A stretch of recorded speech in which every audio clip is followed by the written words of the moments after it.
Hi friends, இன்னைக்கு எங்கள் வீட்டில் என்ன ஸ்பெஷல்னா ஃபிஷ் பிரியாணி எப்படி செய்யறதுன்னு பார்க்கலாம். வாங்க வீடியோக்குள்ளே போகலாமா. இப்போ தேவையான பொருள் என்னென்னு பார்த்துக்கலாம். மீன் மசாலா போட்டு நார்மலாக வறுக்கிற மாதிரி மசாலா போட்டு வறுத்து எடுத்து வச்சுக்கிறோம். 4 வெங்காயம், 3 தக்காளி, 3 பச்சை மிளகா, இஞ்சி பூண்டு பேஸ்ட்டு, புதினா, கொத்தமல்லி, தேவையான மசாலா. ஸ்டவ் ஆன் பண்ணி அடிகனமான பாத்திரம் வச்சுக்கிறோம். பாத்திரம் நல்லா சூடு ஏறட்டும். சூடு ஏறினதுக்கப்புறம் 4 ஸ்பூன் ரீஃபைன் ஆயில் சேர்த்துக்கிறோம். சேர்த்துட்டு 2 ஏலக்காய், 2 பட்டை, 2 கிராம்பு, ஒரு பிரிஞ்சி இலை சேர்த்து நல்லா வதக்குறோம். ஆனியன் சேர்த்துக்கிறோம். இப்போ ஆனியன் நல்லா வதங்கட்டும். வெங்காயம் நல்லா வதங்கட்டும். தனித்தனியாக பிரிஞ்சு வர வரைக்கும் நல்லா வதக்குங்க.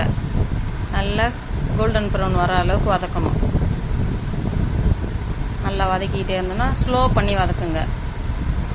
இந்த ஸ்டேஜ் வர அளவுக்கு வெங்காயத்தை நல்லா வதக்கிக்கலாம். இந்த ஸ்டேஜ் தான் கரெக்டான ஸ்டேஜ். இந்த ஸ்டேஜில் 3 பச்சை மிளகாய் சேர்த்துட்டு நல்லா வதக்குறோம். வதக்கிட்டு அரைஞ்சி வச்ச தக்காளியை சேர்த்துக்கிறோம். உள்ள தக்காளி நல்லா வதங்கட்டும். மசாலா பதம் வர அளவுக்கு நல்லா வதக்குங்க.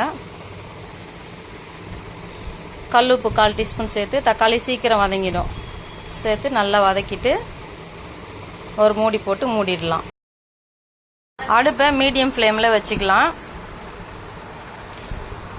நடுவே ஒரு வாட்டி திறந்து கிளறி விடுவோம். நல்லா தக்காளி நல்லா தொக்கு பதம், நல்லா இந்த அளவுக்கு கிரேவி பதம் வரணும். அப்போ தான் பிரியாணி சூப்பராக இருக்கும். நல்லா வதக்கி விட்டுட்டு இந்த ஸ்டேஜ் வரும்போது புதினா, ஒரு கைப்பிடி புதினா, அரை கைப்பிடி கொத்தமல்லி போட்டு நல்லா வதக்குறோம்.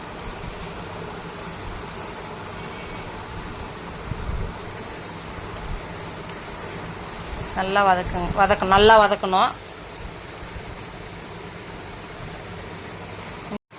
இந்த ஸ்டேஜில் ஃபிஷ் ஃப்ரை மசாலா 2 டீஸ்பூன் போட்டுட்டு வீட்டு மிளகாத்தூள் அரை டீஸ்பூன் சேர்த்துட்டு நல்லா வதக்கிக்குங்க. கரம் மசாலா ஒரு 1/4 டீஸ்பூன் சேர்த்துக்குங்க. சேர்த்துட்டு நல்லா வதக்குறோம். நல்லா வதக்கிட்டு எண்ணெய் பிரிஞ்சு வர அளவுக்கு வதக்குறோம்.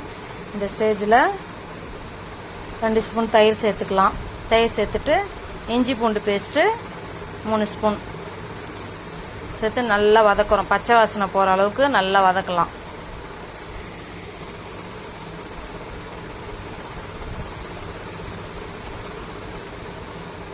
நல்லா வதக்கிட்டு ஒரு மூடி போட்டு மூடி அடுப்பை மீடியம் ஃப்ளேமில் 3 நிமிஷம் வைக்கிறோம்.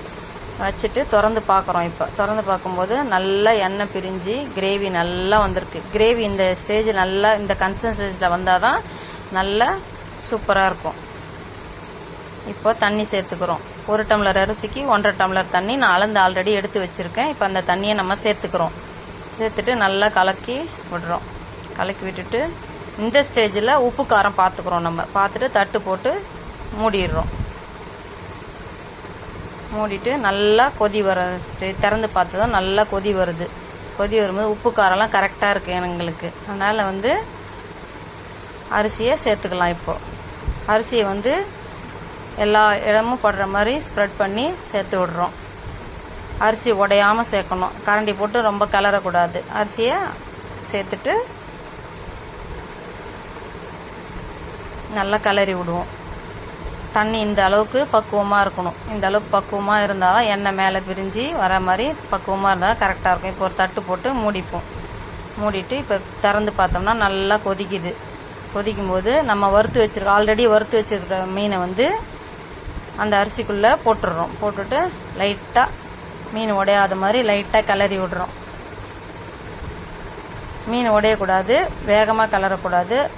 லைட்டாக உள்ள முங்கி விடுற மாதிரி. அப்போ தான் உப்பு காரெல்லாம் நல்லா பிடிச்சி நல்லா ஏறும்.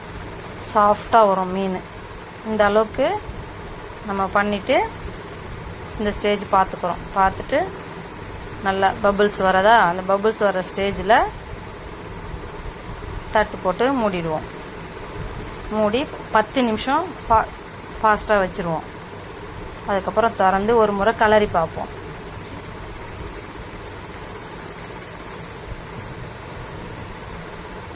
தண்ணி இந்த அளவுக்கு இருக்குங்களா? தண்ணி இந்த அளவுக்கு இருக்கும்போது நல்லா சிம் பண்ணிப்போம்.